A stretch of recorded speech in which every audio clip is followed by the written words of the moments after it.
Hello friends, welcome to our YouTube channel. Dear students, today we are going to see our next topic or new chapter, laws of motion. विद्यार्थी मित्रांनो, आपल्याला आज lodge of motion या चॅप्टरचं introduction करून घ्यायचं आहे। या चॅप्टरमध्ये आपण कोणते पॉइंट शिकणार आहोत ते आपण आज या बेसिक इंट्रोडक्टरी व्हिडिओमध्ये बघणार आहोत। तर लॉज ऑफ मोशन च्या आधी what is mean by motion हे आपल्याला आतापर्यंत कळलेलं आहे की फिजिक्स मध्ये मोशनशी रिलेटेड सर्व स्टडी असतो। मोशन म्हणजे काय तर आपण असं म्हणू शकतो when an object is continuously changes its position then the object is within the motion. म्हणजे काय की तो विदिन मोशन आहे।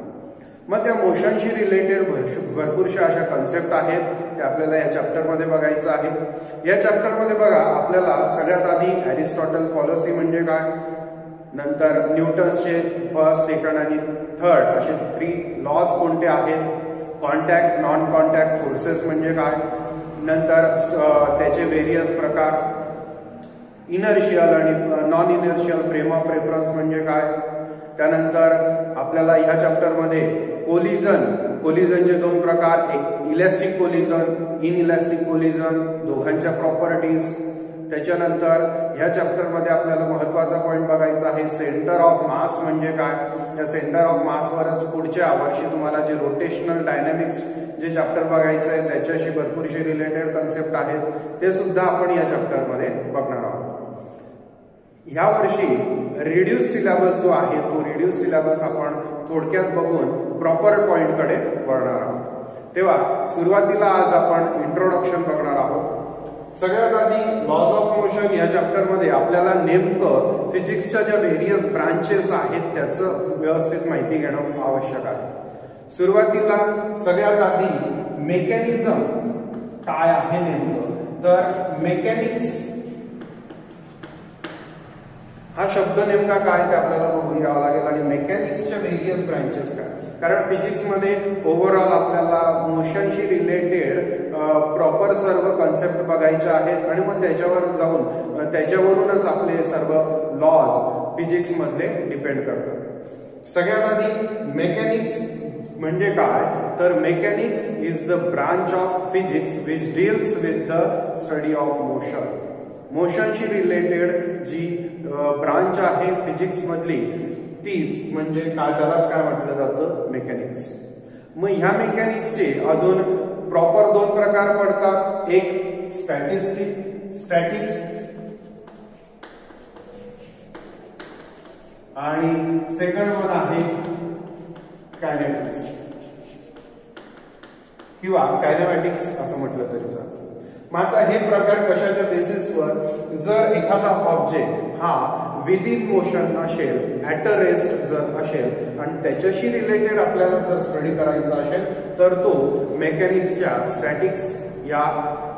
स्टॅटिक इक्विलिब्रियम असल्यामुळे त्या ब्रांचेस मध्ये होतो। म्हणजेच काय तर आपल्याला पुढच्या याच 11वी मध्ये सुद्धा आणि 12वी मध्ये सुद्धा इलेक्ट्रोस्टॅटिक नावाचं चॅप्टर आपल्याला अभ्यासायचं आहे। मग इलेक्ट्रोस्टॅटिक म्हणजे काय तर when a charge at a rest, charge जेव्हा ऍट अ रेस्ट असेल आणि त्याच्या आजूबाजूला जो इम्पॅक्ट त्या चार्जमुळे पडणार असेल तो पूर्ण स्टडी आपण इलेक्ट्रोस्टॅटिक या चॅप्टर मध्ये बघणार आहोत। मग प्रॉपर त्याचं बेसिक काय आहे की चार्ज हा ऍट अ रेस्ट राहणार आहे, म्हणून ते कशात जातं तर स्टॅटिक मध्ये, म्हणून त्याचं चॅप्टरचं नाव पण इलेक्ट्रोस्टॅटिक असं म्हटलं। त्याच पद्धतीने आपण तुम्ही 10वीला सुद्धा कायनेमॅटिक इक्वेशन बघितलेलं असेल। हे कायनेमॅटिक इक्वेशन हे कशाशी रिलेटेड होते तर रिलेटेड होते मोशनशी। त्या कायनेमॅटिक इक्वेशन मध्ये वेलॉसिटी होतं, डिस्प्लेसमेंट होतं, ऍक्सेलरेशन होतं आणि या 3 प्रॉपर्टीज ऑब्जेक्ट सोबत तेव्हाच रिलेट करतात जेव्हा ऑब्जेक्ट हा प्रॉपर मोशन मध्ये असेल। म्हणून कायनेटिक्स ही जी ब्रांच आहे फिजिक्स मध्ये त्याच्यामध्ये when an object is in the motion or within the motion, then the study of that object is under the title of kinetics. Kinetics मध्ये त्याचा आपण स्टडी करत असतो।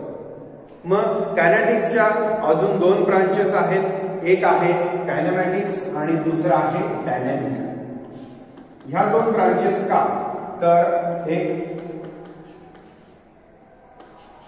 कायनेमॅटिक आणि दुसरी आहे डायनॅमिक. कायनेमॅटिक म्हणजे काय, तर आता जेव्हा एखादं कायनेटिक्स मध्ये म्हणजे आपण काय बघितलं, when an object is within the motion. जर मोशन मध्ये ते ऑब्जेक्ट असेल तर त्याच्याशी रिलेटेड स्टडी आपण कायनेटिक्स या ब्रांच मधून करतो. या कायनेटिक्सचे दोन प्रकार आहेत, कायनेमॅटिक्स आणि एक डायनॅमिक्स. कायनेमॅटिक्स या टॉपिकच्या अंडर किंवा या टायटलच्या अंडर जो स्टडी होतो तो स्टडी म्हणजेच काय, तर जेव्हा त्या ऑब्जेक्टचे कॉज, एखादं ऑब्जेक्ट विदिन मोशन असेल तर ते विदिन मोशन असताना त्याला काहीतरी एक्सटर्नल फोर्स आपण अप्लाय केलेला आहे किंवा काहीतरी एक्सटर्नल अनबॅलन्स फोर्स त्याच्यावर ऍक्ट झालेला आहे, त्याच्यामुळे तो विदिन फोर्स आहे, विदिन मोशन आहे. तर ते जे कॉज त्याचं आहे त्या कॉजला निग्लेक्ट करून आपण जर फक्त त्या मोशनच्या ज्या प्रॉपर प्रॉपर्टीज आहेत त्या जर आपण बघणार असू तर ते कायनेमॅटिक्स असं म्हटलं जातं. फॉर एक्झाम्पल, जर एखादा ऑब्जेक्ट विदिन मोशन असेल आणि त्या ऑब्जेक्टचं जर मी फक्त व्हेलॉसिटी, डिस्प्लेसमेंट किंवा ऍक्सेलरेशन याच्याशी रिलेटेड मी फक्त स्टडी करणार असेल तर मग आपण त्याला काय म्हणणार आहोत, कायनेमॅटिक्स.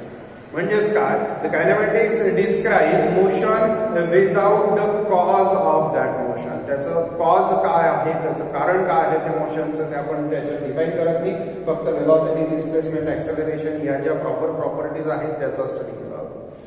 या उलट डायनॅमिक्स मध्ये कॉज ऑफ मोशन हे आधी कन्सिडर केलं जातं.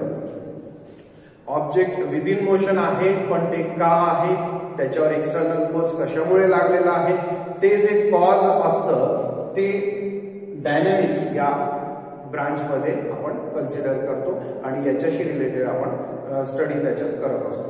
मग डायनॅमिक्स मध्ये कोणते कोणते, जर एखादा ऑब्जेक्ट ऍट रेस्ट असेल तर त्याच्यावर एक्सटर्नल फोर्स मी जर अप्लाय केला तर external force when we apply एक unbalance external force then the object is within the motion. Object कसं होईल, मोशन मध्ये येईल आणि त्यावेळेला त्याला एक्सटर्नली आपण काय अप्लाय केलेलं आहे तर फोर्स किंवा त्याचं मोमेंटम चेंज होणार आहे, किंवा जर सर्क्युलर मोशन मध्ये ते फिरणार असेल तर सर्क्युलर मोशनशी रिलेटेड त्याचं टॉर्क त्याच्यावर आपण ऍक्ट केलेलं आहे. तर ह्या ज्या कन्सेप्ट आहेत ज्या प्रॉपर त्या ऑब्जेक्टच्या मोशनला डिस्क्राईब करतात, त्या डिस्क्राईब करताना त्याचं जे कॉज आहे ते जर आपण कन्सिडर करणार असू तर ती ब्रांच आहे डायनॅमिक्स. त्याच्यात मग रिलेट होतो फोर्स, नंतर मोमेंटम, इम्पल्स, नंतर आहे टॉर्क, etc. म्हणजे ज्या वेळेला व्हेलॉसिटी, डिस्प्लेसमेंट आणि ऍक्सेलरेशनचा आपण स्टडी करणार असू त्यावेळेला ते फक्त कायनेमॅटिक्स असेल. ज्या वेळेला आपण त्याचा प्रॉपर मोशनचं कॉज विचारात घेणार असू त्यावेळेला फोर्स, मोमेंटम, इम्पल्स, टॉर्क ह्या ज्या कन्सेप्ट आहेत, ह्या ज्या क्वांटिटीज आहेत यांचा जेव्हा आपण विचार करू तेव्हा त्याला काय म्हणणार तर डायनॅमिक्स. ठीक आहे. यापुढं आपल्याला आता हे का करायचं आहे तेही बघायचंय. बघा, ज्या वेळेला आपण ह्या गोष्टींचा विचार करतो तेव्हा प्रॉपर आपल्याला त्या पॉइंट वाईज जायचं असतं. आपल्याला प्रॉपर कायनेमॅटिक्सशी रिलेटेड कोणत्या कोणत्या कन्सेप्ट आहेत ते बघायचं आहे. ज्या वेळेला एखादं ऑब्जेक्ट, सगळ्यात आधी चॅप्टरच्या सुरुवातीलाच तुम्हाला विचारला गेलेला प्रश्न आहे की मोशनचे किती टाइप्स आहेत, टाइप्स ऑफ मोशन किती. तर टाइप्स ऑफ मोशन 3 प्रकारचे असतात, लक्षात ठेवायचं आहे. टाइप ऑफ मोशन म्हणजेच काय, तर मोशनची डेफिनेशन आपण आधीच बघितली की when an object continuously changes its position then we can say that the object is within the motion. त्यावेळेला ऑब्जेक्ट हा मोशन मध्ये आहे. मग ते कंटिन्युअसली चेंजेस इट्स पोझिशन किती पद्धतीने होऊ शकतात, तर ते 3 टाइप आहेत. ते कोणते कोणते, तर नेमली सगळ्यात आधी लिनियर मोशन, यालाच रेक्टिलिनियर मोशन असं सुद्धा म्हटलं जातं. सेकंड आहे सर्क्युलर मोशन आणि लास्ट वन आहे ऑसिलेटरी मोशन किंवा ऑसिलेटरी मोशन किंवा याला व्हायब्रेशनल मोशन असं सुद्धा म्हटलं जातं। लिनियर मोशन मध्ये ऑब्जेक्ट हा लिनियर एक्स ऍक्सिस ला काहीतरी मूव्ह करतो, वन डायमेन्शनल मोशन ते असतं। सर्क्युलर मोशन मध्ये when an object move around the circumference of the सर्कलच्या सर्कम्फरन्स वर जर तो मूव्ह करत असेल तर त्या ऑब्जेक्टला आपण काय म्हणणार, त्या मोशनला काय म्हणणार, त्या ऑब्जेक्टचं सर्क्युलर मोशन। किंवा सर्क्युलर मोशनचं अजून एक टाईप रोटेशनल मोशन असं सुद्धा म्हटलं जातं। त्यावेळेला त्या ऑब्जेक्टच्या एक्सिस भोवती जर तो ऑब्जेक्ट फिरत असेल तर त्याला त्याचं काय म्हटलं जातं, रोटेशनल मोशन। आणि लास्ट वन आहे ऑसिलेटरी मोशन, ज्याच्यामध्ये in which object move to and fro about mean position. Object जेव्हा टू अँड फ्रो मोशन मध्ये एखाद्या मीन पोझिशन भोवती फिरत असेल तर त्यावेळेला आपण त्याला काय म्हणणार, तर ऑसिलेटरी मोशन। त्याचं सिंपल एक्झाम्पल, सगळ्यात सिंपल एक्झाम्पल आहे पेंडुलम। जर आपण एक पेंडुलम हँग केला रिजिड सपोर्टला आणि याला समथिंग डिस्प्लेस अंतराने काहीतरी डिस्प्लेस केला तर तो टू अँड फ्रो मोशन फिरतो about their mean position. Therefore the motion of a pendulum is we can say that the oscillatory one. ठीक आहे, मग ह्या तिघ मोशनशी रिलेटेड एखादा ऑब्जेक्ट विदिन मोशन आहे हे आपण फाइंड आउट करू शकतो, पण त्या फाइंड आउट करताना त्याच्या मेन प्रॉपर्टीज कोणत्या लागतात, तर सगळ्यात आधी व्हेलॉसिटी आणि एक्सेलरेशन या दोघांवरून आपण फाइंड आउट करू शकतो की प्रॉपर त्याचे ट्रॅजेक्टरी किंवा त्याचा पाथ त्या मोशनचा, त्या ऑब्जेक्टचा काय आहे। फॉर एक्झाम्पल व्हेन लिनियर मोशनचा जेव्हा आपण विचार करणार त्यावेळेला लिनियर मोशनच्या बाबतीत व्हेलॉसिटी ऍट रेस्ट असेल तर एक्सेलरेशन सुद्धा काय असतं, ऍट अ रेस्ट असतं। कंडिशन आहे and if velocity is not equals to 0 that is object is within the motion then acceleration is also in the direction of velocity. Acceleration हे व्हेलॉसिटीच्याच डायरेक्शनला कमी किंवा जास्त होईल। अपोजिट डायरेक्शन सुद्धा असू शकते।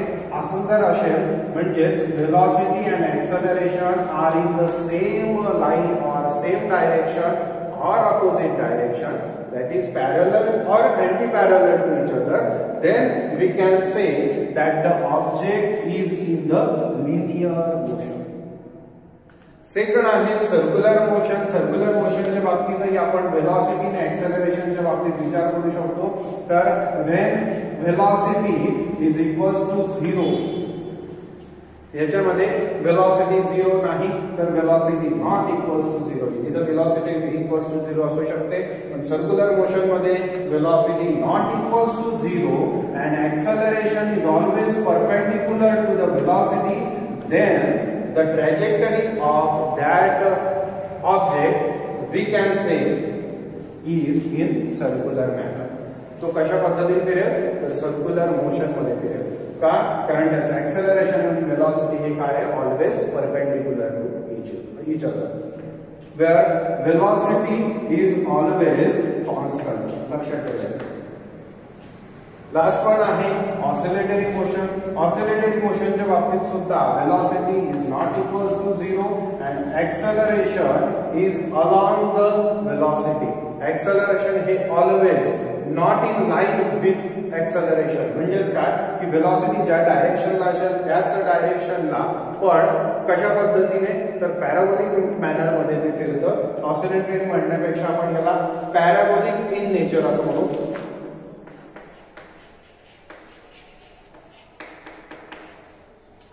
म्हणजे त्याची जी ट्रॅजेक्टरी असेल ती कशा पद्धतीची असेल तर पॅराबोलिक इन मॅनर। मग या लिनियर, सर्क्युलर आणि पॅराबोलिक मोशनच्या बाबतीत, ऑसिलेटरी मोशनच्या बाबतीत आपण एक कन्सेप्ट क्लिअर करू शकतो।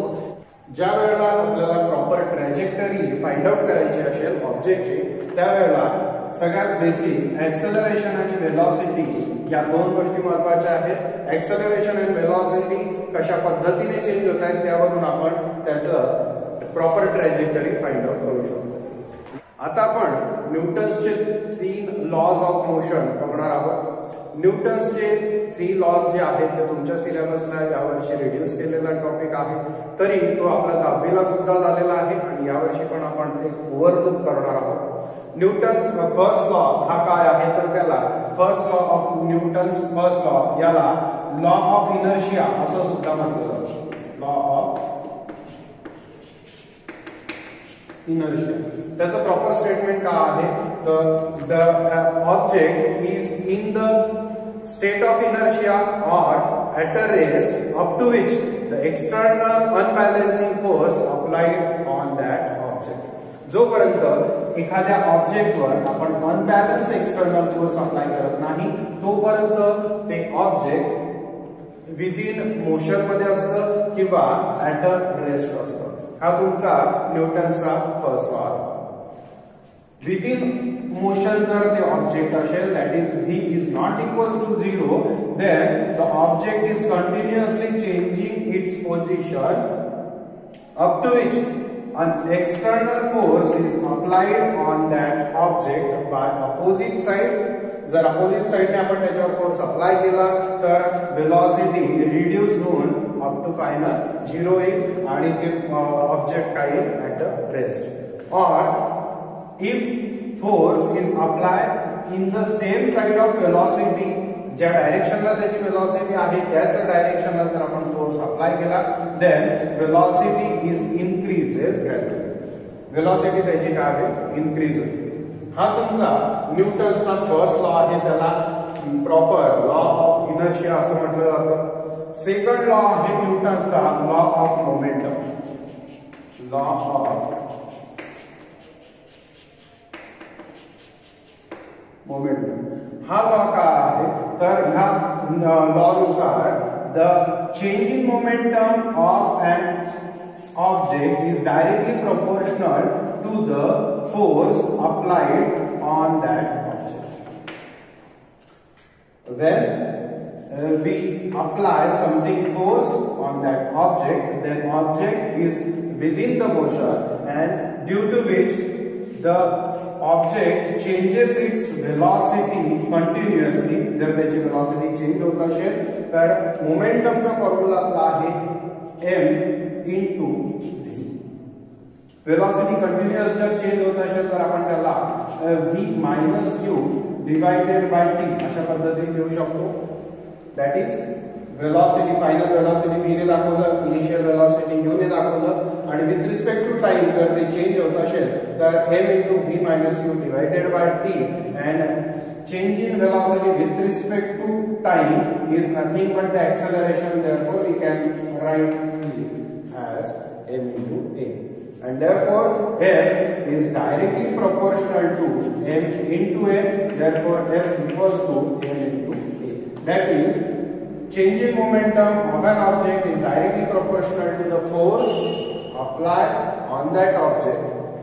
Proportionality constant here is 1 and therefore final expression for Newton's second law is f equals to m into a। This is the mathematical expression of Newton's second law। नेहमी लक्षात ठेवायचं f equals to m into a। and last law of Newton is third law।